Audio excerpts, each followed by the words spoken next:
Hello and welcome. My name is Daniel Rummelswan, and in this video I will answer the question, how do I connect to web services in an extension for Microsoft Dynamics 365 Business Central.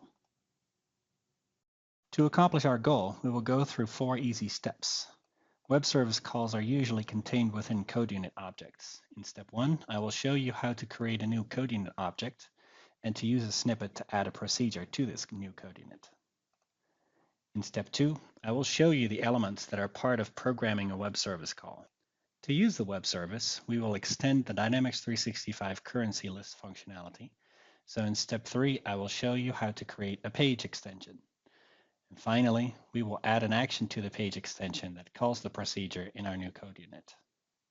Let's get started. We are in Visual Studio Code, and I've prepared a new empty workspace. First, let's create a new Codeunit with a procedure. We need a new file. Let's call it getExchangeRate.al. The structure of a Codeunit object is very simple, so we can create this object without the use of a snippet. Just type Codeunit, give it a number 50105, give it a name getExchangeRate, add curly braces, and done. Use the tProcedure snippet to generate a new function. tProcedure. Remove the local scope since we want to call this procedure from other objects. Tab into the name, getExchangeRate. Because we are going to get an exchange rate, we need a currency record variable as a parameter.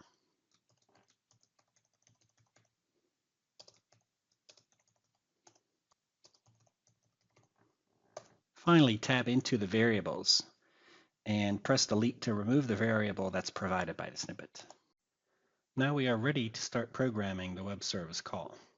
The 3 main variables are HTTP client of type HTTP client,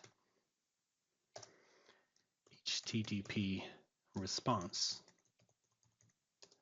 of type HTTP response message, and finally the URL of type text. First, we define the URL, which is a public web service that returns exchange rates for a pair of currencies. Note that there are 2 placeholders here, the %1 and the %2. I will get back to those in a minute.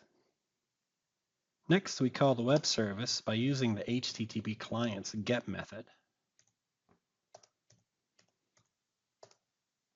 which takes the URL and the response message as parameters. Note that none of these variables have to be instantiated. There are no constructors. In the completed version, we read the HTTP response into a text variable, response text, and show this as a message.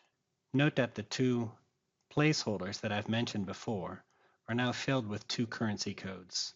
The first currency code comes from General Ledger Setup, and the next currency code comes from the selected record from the currency list. To be able to use this web service call, we will add an action to the standard currency list, so we need a new page extension object. To see how to create a page extension, please watch the video, How Do I Add a Field in an Extension? I've already prepared it for you. And so this is a page extension that extends the currencies page. Note that I added a get exchange rate action with an add after anchor that puts the new action right after the standard action. And the on action trigger calls our new procedure. Let's see what this looks like in Dynamics 365. Note that the Get Exchange Rate button shows on the ribbon on the currencies list.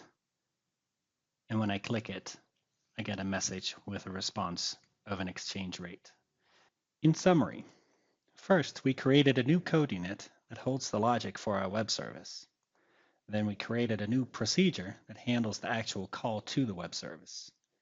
Next, we created a new page extension to extend the standard currency list functionality. Finally, We added an action to the page extension to call the procedure in our new Codeunit. Topics covered in this video are creating code units and procedures, using HTTP objects to call web services, and creating actions on page extensions. For more information, please follow the link on your screen. Thank you for watching this video, and have a nice day.